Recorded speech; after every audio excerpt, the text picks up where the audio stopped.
Yo, what is good, everybody? It's your boy, the Strongest Wizard, and tonight is indeed fight night, and we have ourselves another OP07 match here.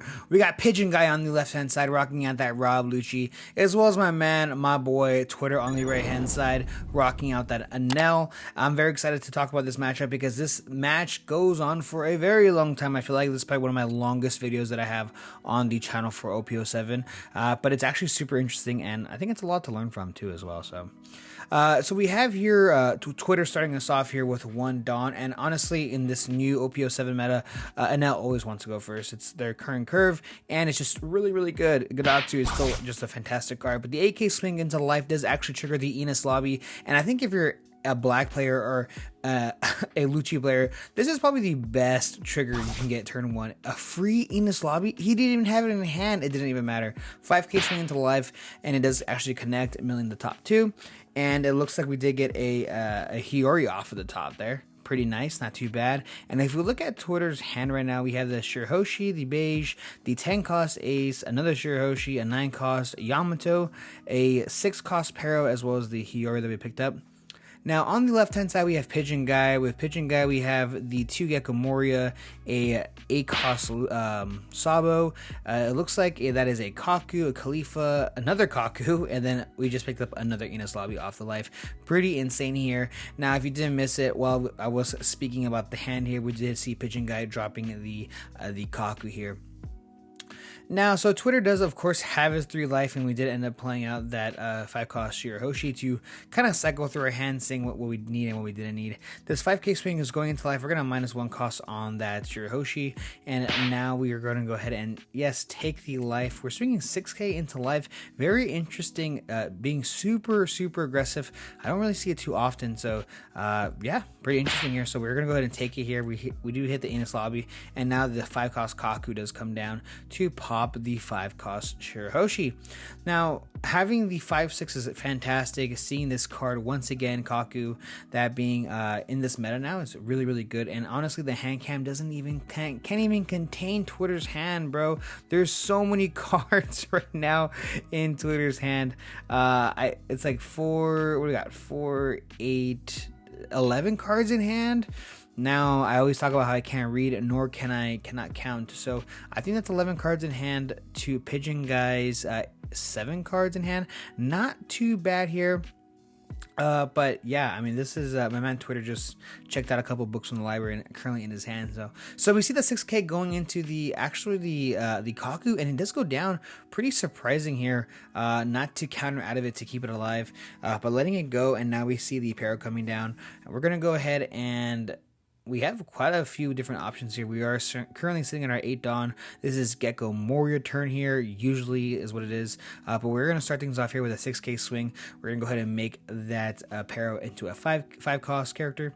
And we're going to give him the 2k counter, of course, not wanting to go down to 0 possibly. Reasonably so here. We're going to hit the Enos lobby, make it a 3 cost, and now we see the 6 cost Brook here, setting it to trash, not even KOing it, but just setting it to trash. Now this 6 cost Brook is pretty good. The fact that he's 6 cost is very relevant, and he has a 6k body. No counter, but he does get around a lot of really good cards here, so 5k swing going to life. We're going to counter it with a 2k counter, kind of telling the fact that he doesn't have a 1k in hand.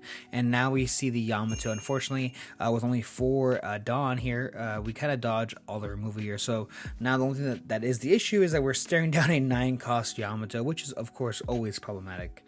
But this is Rob Lucci, and there's always ways to get rid of this character here. So we're swinging 5k into life. We're making that a 8 cost character, dropping down to, of course, like I said, 8.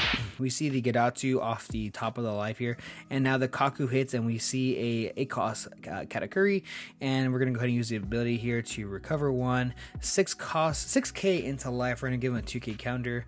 We're gonna go ahead and play the Enos lobby here to make it a 6k character, or 6k or 7. I think that's a 6k.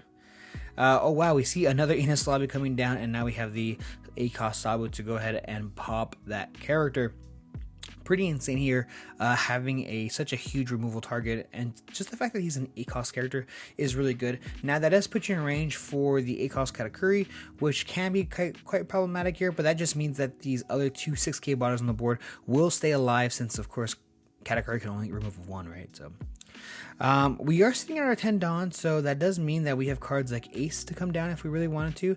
We can pop a character, swing into a character, and which we do end up doing, plus recover 1. 10k into that Brook does go down, 5k into life does go through, and now we pick up a Manga Sabo, very stylish here for my man Pigeon Guy.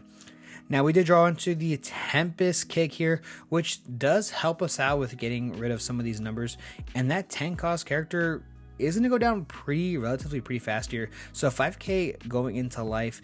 He does end up taking it, making that Ace a 9 cost character.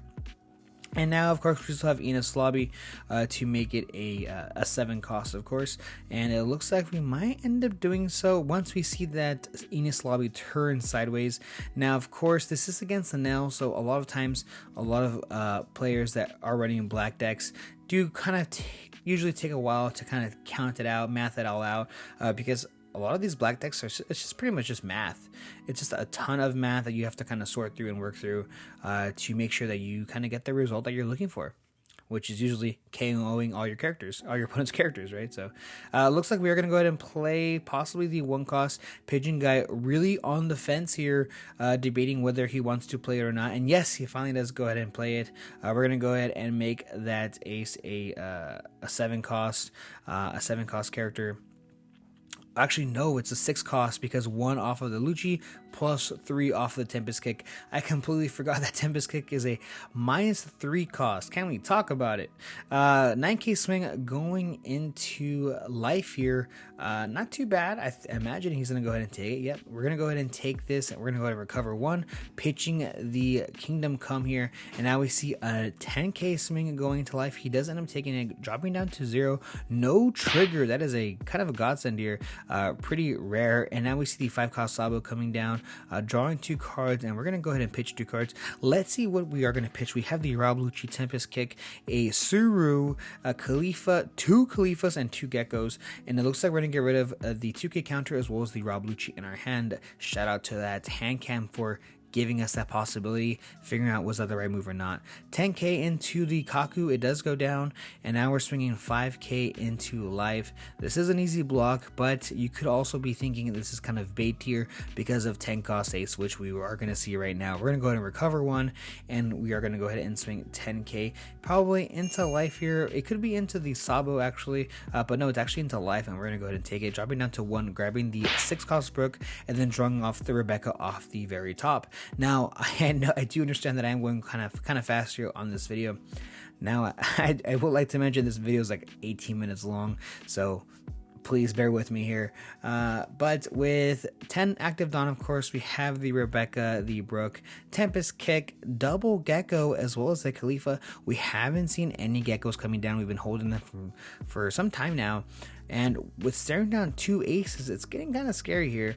We're swinging 5k into life. We're going to -1 cost on that ace. And we are going to go ahead and pitch the 1k counter, which is Gadatsu, out of our hand. And we're going to use Enos Lobby to make that a 7 cost character. And I think we are eyeing that Tempest Kick.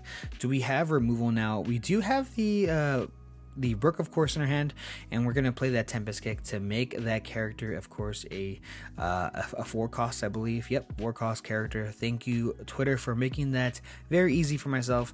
And it looks like we are probably going to tap 6 here to play that Brook. I don't think we're going to go ahead and go too aggressive. I don't think so. We might pop the 6 and then dump the rest on the Sabo and then swing into one of the aces. That's very possible. I definitely seeing that as an option. And it looks like we are probably, we're swinging 10k into 10, I believe. So we're going to go ahead and pitch the 1k counter, and now we see the Gecko Mori coming down, playing out that Lucci, making that a 2 cost character, and then using, of course, Lucci to bottom deck 3 cards, or 3 cards from our trash here, to pop a character there. So we are counting our deck here to see how many cards we have.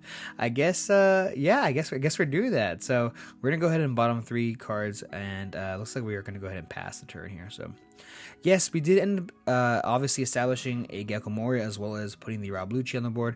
Now this Akos Sabo will probably stay alive. We have at least we have 1 2k counter in our hand right now, so not too bad, as well as that Rebecca in case we do really need to pitch that as well.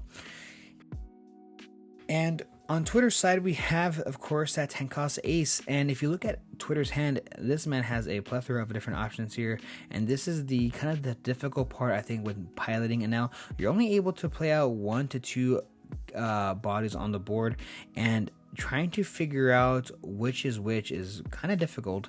We have the Yamato, we have a ACOS Katakuri, we have a couple different options. So we're swinging 6k into life. We're gonna give him a 2k counter. Pretty nasty stuff here. Getting rid of the 2k is pretty insane. I imagine Twitter is probably going to swing into that ace, that Sabo there. Yep, we are swinging into the Sabo. It looks like we're swinging 11 into 9. We're going to block with the other Sabo. And now we are going to go ahead and tap 8 for that ACOS Katakuri to put that Sabo to the bottom of his life. Now we are just establishing big bodies, removing bodies.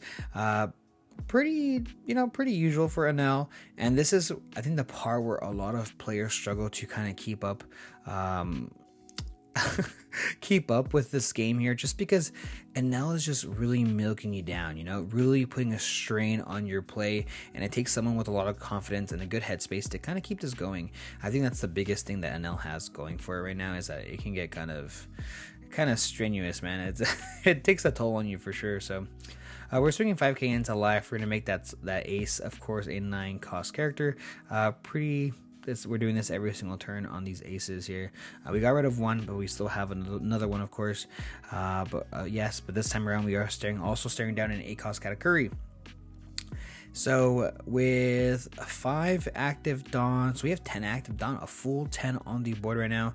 But if you notice, Pigeon Guy only has 4 cards in hand. That is a really big deal here. That's pretty insane, man. So 9k into life, we might be trying to possibly go for game here. Not too sure. No, we of course can go for game because we are still at 1 more life. Pitching the Kingdom Come for that, and then it looks like we're gonna for sure swing with this Gecko Moria here. Gecko Moria going into life. I don't think we're going to go for the ace here. I just don't doubt it. Yep, I'm not going for life. We're not going for the character. We're going for life. No trigger. And we're going to go ahead and use the Ice Age to lower that cost of that Sabo. And now we have the Rebecca coming down. Rebecca bringing out the Spandine. My goodness, such a nasty card in this deck. The synergy that this deck has with each other is pretty insane, man. So playing the Spandine to go ahead and grab the Rob Lucci to pop the ace. That is a 4 cost. Being able to get rid of a 10 cost character with that Spandine, it's super insane. So if you're a Rob Lucci fan, you love to see it. If you're anyone else, you really don't like that combination of cards. So we are going to go ahead and pass the turn here with Twitter, of course, with 10 active Don. And if you're Twitter here, I'm getting kind of a little nervous here that we have 2 Rob Luccis, we have the blocker up. I think I'm not too sure exactly how much damage we can actually do this turn. Now we do have the Yamato as well as 2 other ACOS Katakuris. We're swinging 8 into the Rob Lucci and he lets it go.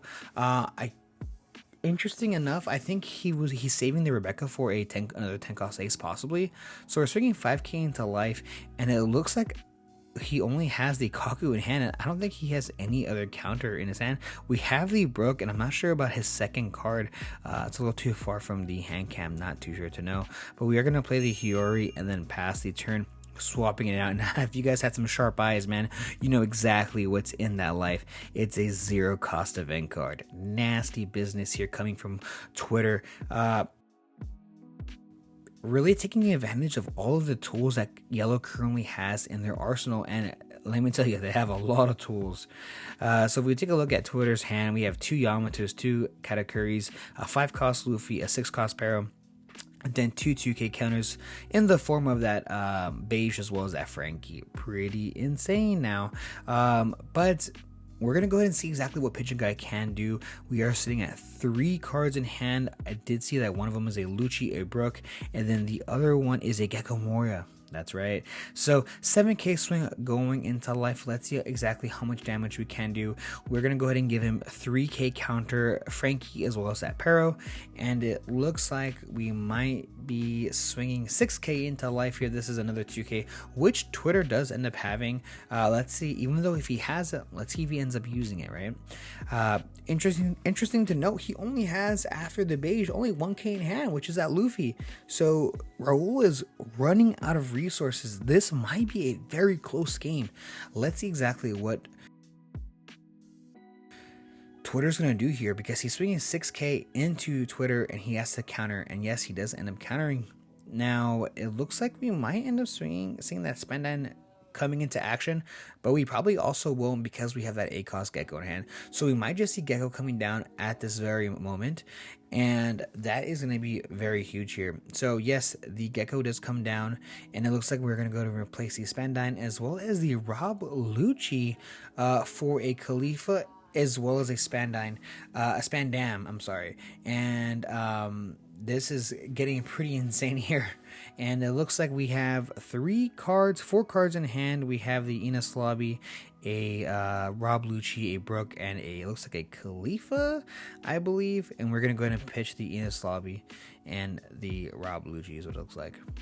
Yep, Rob Lucci. So we have 2 cards in our hand currently, right? So we're going to go ahead and take this life. We're taking this AK swing currently.